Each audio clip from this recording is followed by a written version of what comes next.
In 1874, during the government of Porfirio Diaz, the construction of the House of the Meteorologist, also known as the Observatory, began at the top of the Bahia Hill. The first director would be the engineer, Natividad Gonzalez, who held important positions in various federal agencies, and designed the towers of the current cathedral. He built, among others, a farm of considerable size, now occupied by the Ortiz de Dominguez School. The land belonged at the end of the 19th century, to General Francisco Canedo. The one-story house was ordered to be built by the engineer Natividad Gonzalez in 1900, whose wife acquired the land from Canedo in 1897, for the sum of 500 pesos. His initials, made in cast iron, can still be seen at the top of some of the windows. The farm stands on a raised street level, and access to the interior is through a terrace. This was in its time one of the best houses in the city. On March 16, 1879, the construction of the observatory in Mazatlan was completed. At the same time that astronomical observatories were being installed in Mexico, a year later, Mazatlan received the equipment to install one, on Cerro del Bahia. However, years later a hurricane caused damage and stopped working. Astronomical observation began in Mexico very early. It was only in 1609 and 1610 that Galileo Galilei and Johannes Kepler began astronomical exploration with telescopes, and these lenses were quickly applied to geography, the military, and astronomy. According to Don Carlos de Sigüenza y Góngora, Enrico Martinez, the first person in charge of the drainage works in Mexico City, would use a telescope in 1619, to try to calculate the size of Mexico City. This version is later denied, since it is believed that the glasses would arrive in New Spain only in 1640. But there is no doubt that the 1681 comet was studied with a telescopic sight, due to the precision of the recorded observations. The 18th century saw an interest in astronomical study, and a tradition of observations, and the construction of telescopes began, which was interrupted by the wars of the 19th century. It was not until the end of the century, when in 1878, the construction of the National Astronomical Observatory was launched, in the Chapultepec Castle, and similar efforts were repeated in several cities throughout the country.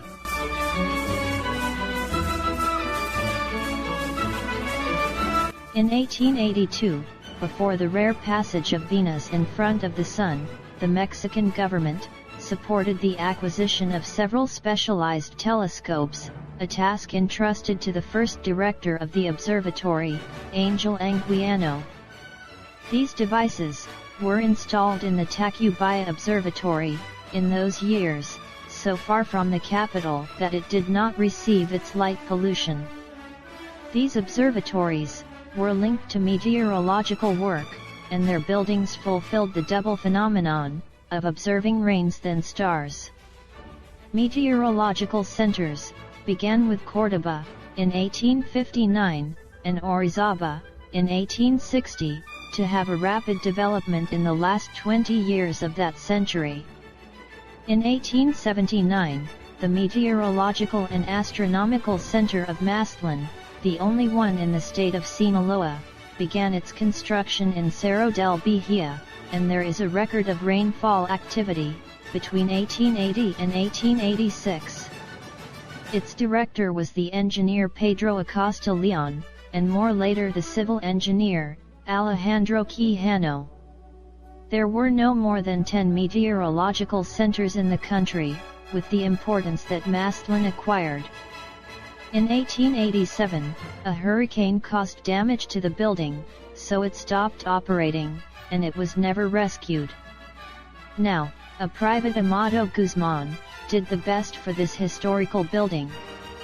Since 2012, an astronomical observatory has been operating in the Mineral Ecological Reserve, of Nuestra Señora de la Candelaria, in Casala, donated by a Russian institute, and operated by the University of Sinaloa.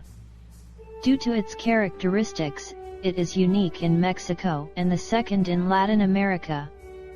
The data collected on rainfall also reveals the progressive drought that the port is facing. In those years, an average of 939 mm of annual rainfall was recorded. Between 1940 and 1980, the city recorded 748 mm of average rainfall. And now Conagua estimates the port's average rainfall at 600 mm. At that time there were a series of hills, the best known being that of the Nevaria, a name that, according to Don Panchito Guevara, was given to it, because on its slopes there was a deposit, where the ice brought from other places was kept. El Vigía, by being the place where they announced the arrival of the ships long before arriving at the port, with some flags that were placed on a mast, located on the roof of a building, that it's the actual observatory. El Creston, where it is the lighthouse. Los Chivos, almost disappeared, due to lending its material to the breakwaters, and which was where today, the sports fleets anchor, between Creston and Vigía. Los Calaveras, because there was a pantheon on its slopes, that disappeared to make way for to the Angel Flores Park and School, and to the series of houses that are in front of said school, and that for a time was the Plaza de Toros Ria. The National Astronomical Observatory Fund is a collection that reflects the history of the first astronomical observatory in Mexico, from its foundation in 1878 to approximately 1970. At the end of the last century, the meteorological network in Mexico had changed very little in the number of stations, compared to that of 1879. Even though more than 70 stations appear in the Federation newspapers. This number was due to the fact that while some stations were established, others ceased to function, so their number did not vary significantly. In 1899, some 37 observatories were operating more or less continuously, although only those in Guadalajara, Guanajuato, León, State of Mexico, Mazatlan, Oaxaca, Puebla, San Luis Potosí, Saltillo, Tacubaya, Tuxpan, and Zacatecas had done it for more than 10 years. All these observatories were supported by the governments of the states and individuals. Only the Central Observatory and the Mazatlan Observatory were supported by the federal government.